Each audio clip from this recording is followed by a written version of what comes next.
A Academia Brasileira de Letras, através do Centro de Memória, registra hoje, dia 6 do mês de março do ano 2008, no Espaço Machado de Assis, o depoimento do acadêmico Nelson Pereira dos Santos, que, ao ensejo das comemorações do centenário de morte de Machado de Assis, vai falar sobre a obra machadiana na cinematografia brasileira. O acadêmico Nelson Pereira dos Santos ocupa a cadeira número 7 da Academia Brasileira de Letras e faz parte da diretoria da casa, ocupando a 2ª secretaria. Considerado o mais importante e premiado cineasta brasileiro, ele tem um currículo que abrange muitos longas, curtas, depoimentos biográficos, documentários e realmente uma obra riquíssima e importante. Ele é também escritor, conferencista, criador de cursos de cinema no Brasil e no exterior e um batalhador permanente pelas causas da cultura brasileira e do cinema nacional. Levam à sua assinatura algumas obras antológicas, entre tantas outras, como Rio 40 Graus, Memória do Cárcere, Amuleto de Ogum, Como Era Gostoso o Meu Francês, e obras também de Machado de Assis, como O Asilo Muito Louco e a Missa do Galo. Por tudo isso, nós vemos que ninguém melhor que ele para vir falar aqui sobre a obra machadiana na cinematografia brasileira. Boa tarde, acadêmico. Boa tarde. Nelson Pereira dos Santos. É um prazer tê-lo aqui participando do Arquivos Contemporâneos.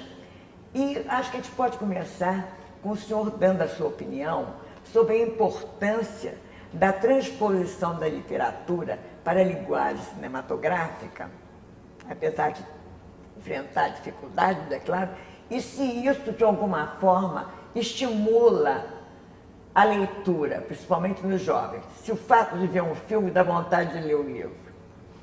Olha, no meu tempo sempre deu. Quando eu, jovem, estudante, tinha a oportunidade de assistir um filme baseado em obra literária, me fazia realmente, me causava um movimento de procurar o livro, de ler o livro para aprofundar toda aquela história que tinha visto, de uma certa forma, sempre resumidamente, na tela, né? Eu acho que sim. E eu tive também a oportunidade com filmes, por exemplo, Memórias do Cárcere, que eu fui uma vez, cheguei no Ceará, na Universidade do Ceará, tem uma casa de extensão cultural, tem uma sala de cinema. E cheguei assim umas 3 ou 4 horas da tarde, e o amigo, o diretor dessa casa de extensão cultural, chama Casa Amarela. Ele disse: olha, Nelson, vai lá na sala, que estão vendo Memórias do Cárcere. Aí eu entrei, na sala estava cheia. Eu falei: puxa, que garotada interessada em cinema. Ela, pô, que bom, eles estão vendo o filme. Quando eu saí, depois que comentei, né, o que tinha me surpreendido, aquilo daí, meu amigo disse: olha, não, é o seguinte, é que vai cair no vestibular. Então eles acharam melhor ver o filme que ler o livro, enfrentar o livro. Claro, então essa é uma outra função de um filme ligado não só à literatura, mas, digamos, à história do Brasil, né? Toda a história da arte, etc. E tem essa dupla função, uma de cinema, divertimento, e ao mesmo tempo um instrumento auxiliar. Conhecimento de formação cultura cultural. geral, tudo, afinal de contas. Exato. Mas o senhor, numa entrevista, disse que a ironia, principalmente a machadiana, era um dos aspectos mais difíceis de ser transposto para a linguagem cinematográfica. Como o senhor enfrentou isso lidando com a literatura de Machado de Assis, que às vezes é tão ambígua nos seus enredos e nos seus personagens, afinal de contas.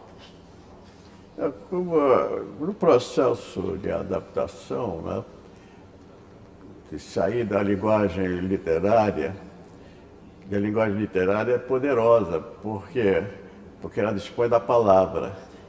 A palavra é, digamos, ligada ao divino. Né? Com as palavras podemos criar ambientes, inventar personagens, fazer com que o leitor, não é, nos acompanhe em muitas divagações, especulações, sonhos, fantasias, etc. Agora, o cinema é uma outra linguagem. Eu costumo dizer, apenas por exagero, né, que é uma linguagem burra, porque é uma linguagem que tem que contar com o que é concreto. Quando, por exemplo, no caso do Machado de Assis, né, Machado de Assis, no Alienista, ele conta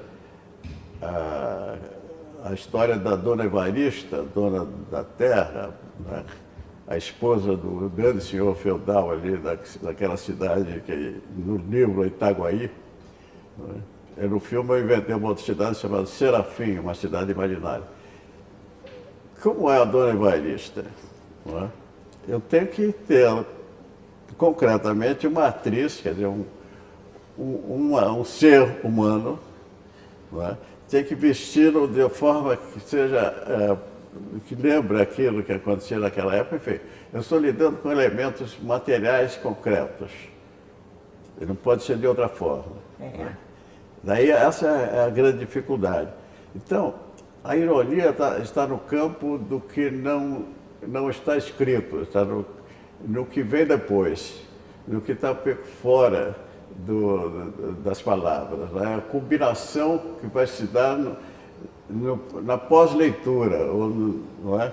A combinação de todas que vai nos dar aquele sentimento que o escritor criou com tanta habilidade, né? Com aquelas palavras que, traduzidas literalmente, dão a ideia que ele está passando da ironia. Então essa é uma dificuldade enorme. Isso temos que contar, então, com a participação dos atores. É um grande trabalho de interpretação. A ironia está nas palavras e também no modo de dizê-las. No clima, né? E na combinação de todos os personagens. Não é? Então, por exemplo, voltando ao meu filme, não é? O Alienista, que coloca na segunda fase da Casa Verde, na primeira fase ele prende o povo que trabalha. Diz que eles são loucos. Não é? O cara trabalha, porque ele é louco. Não é? Mas como ele prendendo os trabalhadores, começou a prejudicar a economia da cidade. Os donos lá não podiam mais produzir o que eles produziam. Está faltando a mão de obra. Então vão reclamar com o alienista, então os loucos são vocês, agora vocês é que vão ficar presos. Então ele solta o povo e prende os patrões. Né? E entre os patrões existe, evidentemente, muitas rivalidades, né? Muitas histórias de rusgas, competições, né? Negócios mal feitos, pessoas que se sentem lesadas pelos outros. E tem um juiz de direito. Então, lá pelas tantas, o juiz, aparece uma briga dessas, né? Entre o farmacêutico, né? O boticário na época, e o dono da terra. E o juiz tinha dado ganho de causa ao dono da terra. Então o farmacêutico está reclamando muito e o juiz perde a paciência e diz: mas o que você pensa? Você acha que a justiça ia se inclinar do seu lado? Quando? E a justiça não é alguma coisa que... Então essa ironia é profunda, né? É profunda. Então ela tem que ser construída com os personagens. Então, quem é a figura do juiz, quem é a figura do boticário, a figura do fazendeiro. E o próprio alienista, aquele que cuida dos loucos. Também é uma figura que tem que ser bastante criada, né? Composta, não só fisicamente, mas na atuação do personagem, que é o grande mérito dos atores. Pois é, e esse personagem de Machado de Assis, de uma certa forma, passa a ser também o seu personagem e é jubilosa, digamos assim, essa sua parceria com Machado de Assis para a criação de um filme baseado na obra dele? É uma... É feliz sim. essa parceria? Bom, aí eu não tenho condições de fazer um julgamento, não. Espero que o público tenha uma visão. Quando eu faço, sei, claro. Pois é. Então, estou fazendo com o maior prazer, me divertindo muito. Tá? Agora, por exemplo, tem um outro filme, que esse é inédito, que vai ser apresentado agora. Ele estava, enfim, estava fora de circulação. Ele nunca entrou em circulação, porque eu fiz como piloto de uma série de filmes baseados em contos do Machado de Assis. É uma série para televisão. Eu fiz só o piloto, os outros filmes não foram feitos, a série não aconteceu. Isso há muito tempo atrás, tinha uns 30 anos, eu acho. Eu fiz esse filme. Com a Isabel Ribeiro, o Nildo Parente, o mesmo personagem que fez o alienista, ele faz o marido. Assim. E a Missa do Galo, realmente é um conto especial. Porque é um conto conhecidíssimo. Nosso confrade, o Domício, estava nos contando aqui outro dia, que eu registrei a opinião dele para fazer um DVD. Ele lembrava o que é o Machado de Assis nesse conto. As coisas que não são ditas, não são faladas, são sugeridas. É uma relação erótica profunda, sem acontecer nada, sem se falar nada do assunto. Né? Isso é muito Machado de Assis, Machado de Assis, exatamente. Então, o silêncio é que fala, né? O silêncio é que conta.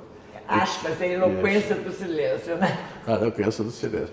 E a outra coisa também é a ambiguidade, né? A ambiguidade está dentro dos personagens, e cada um também quer e não quer, não é? Está enfrentando uma situação profundamente ambígua e vive outra coisa, é muito engraçado mesmo. Agora, uma obra tão vasta de Machado de Assis, por que escolheu o Alienista e a Missa do Galo e não outra obra? Qual foi assim, o critério aí? Não, o Alienista, eu fiz uma adaptação muito livre, porque eu fiz uma metáfora com o Alienista da situação política do Brasil na época. Se prestava muito, né? Se prestava muito. Exatamente isso. Porque a gente estava vivendo num hospício, né? De repente a ditadura fechou o cidadão um círculo de ferro lá e é isso. Tinha todos os poderes para dizer quem estava doente e quem não estava doente. Então era uma metáfora da situação real que a sociedade brasileira estava vivendo. Eu acho que nenhuma outra obra se prestaria tanto a fazer essa metáfora sobre o tempo. Agora, se o senhor fosse escolher hoje um livro de Machado de Assis, um conto, um romance, para filmar, qual seria? Tem alguma preferência? Nossa, é difícil, viu? É difícil, né? Porque o senhor é um estudioso e amante da obra dele, né? Tem os contos, não é? Tem tantos e tão variados, e tão deliciosos, histórias bem concentradas, né? Com personagens realmente... Né? Os personagens do Machado de Assis, sejam nos contos ou nos romances, né? Eles são imorredores, eu acho. Tem uma naturalidade também, né? Seria difícil, eu juro que seria difícil escolher. Seria difícil escolher, né?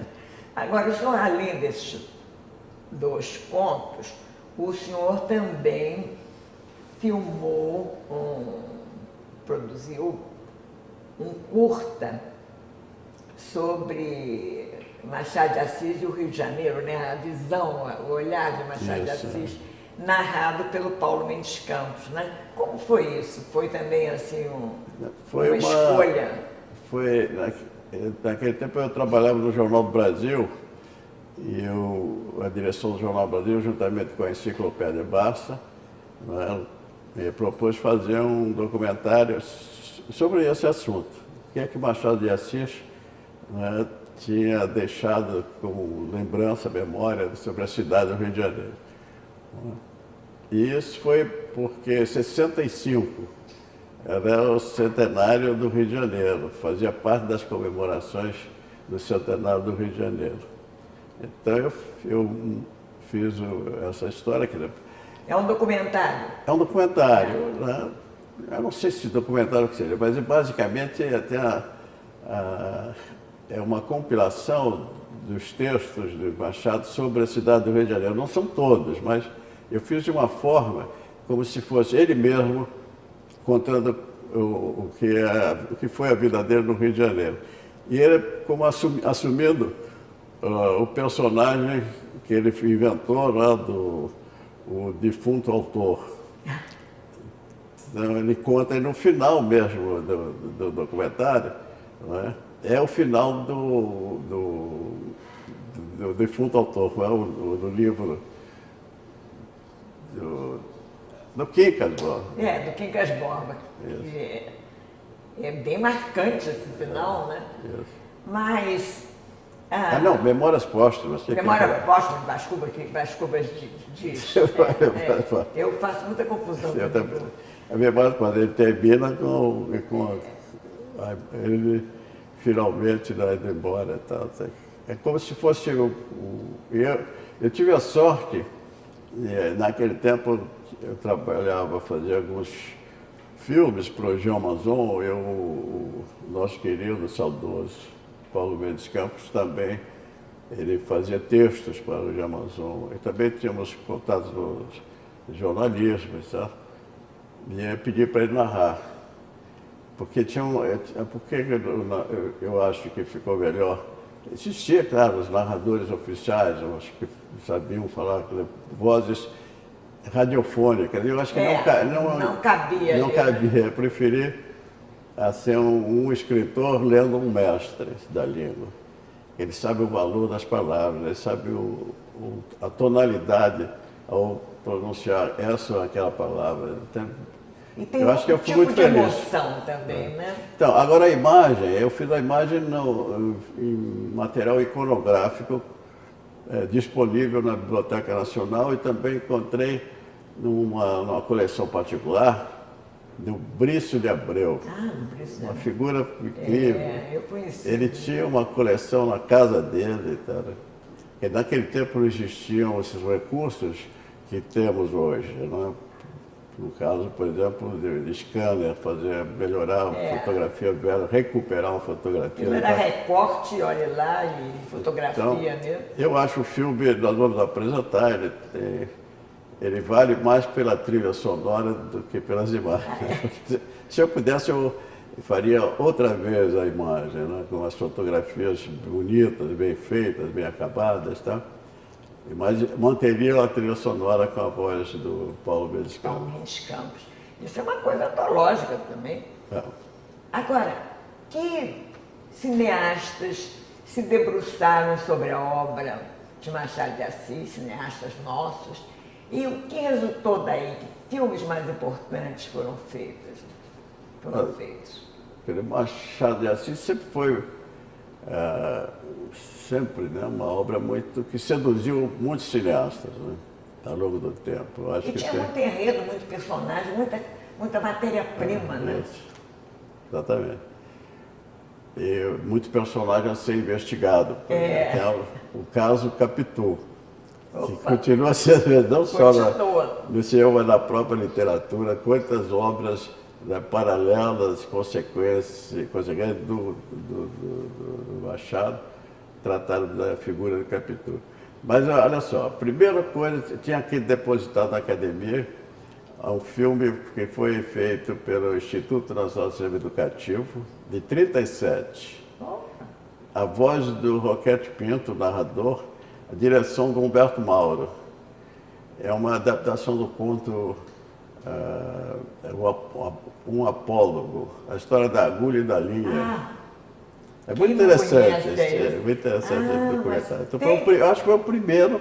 Deve ser. E talvez não, talvez no tempo do cinema mudo tenha havido alguma adaptação do Machado de Assis, eu tenho certeza. Mas como assim, é muito difícil no Brasil preservar os elementos culturais, as coisas, eu tenho a impressão que perdemos muita coisa.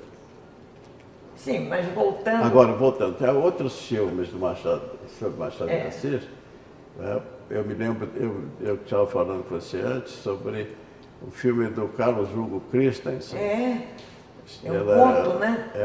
Noite de Almirante, que é uma história que se passa, enfim, um conto do Machado de Assis.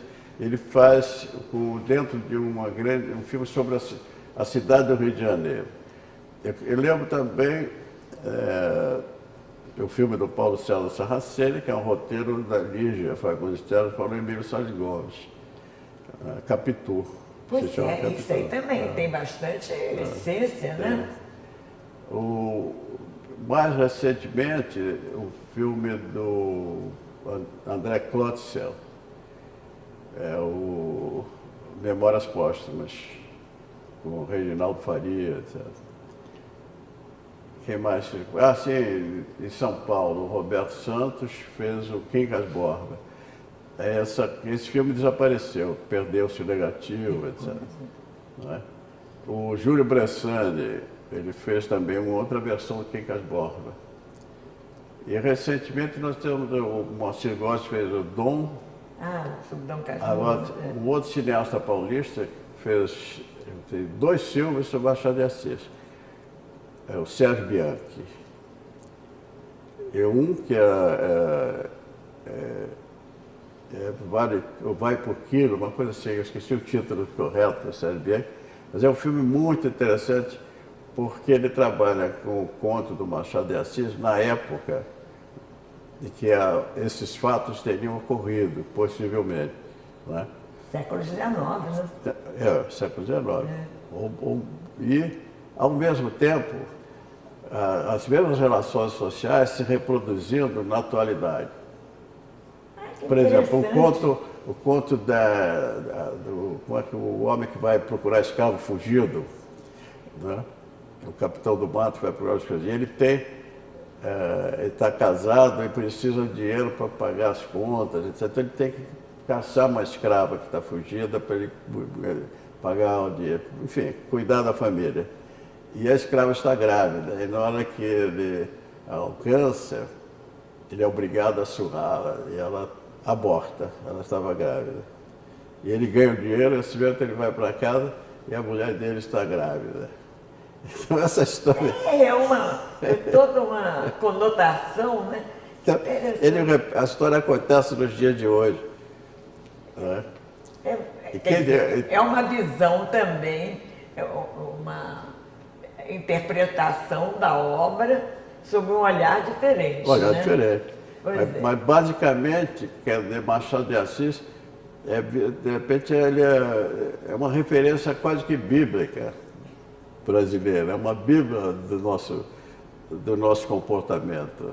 Se nós queremos saber como era a relação e como isso ainda influencia aqui nos nossos dias, do senhor e do escravo, a gente vai encontrar mais no Machado de Assis do que eu acho no Gilberto Freire. Olha, é mesmo, e com uma visão também mais profunda, mais psicológica, né? Que era muito dele. Agora, o senhor também fez filmes baseados em obras de grandes escritores como Jorge Amado, Graciliano Ramos. Foi difícil também fazer esses filmes e o senhor, em alguma ocasião, sentiu que o resultado não teria agradado plenamente o escritor?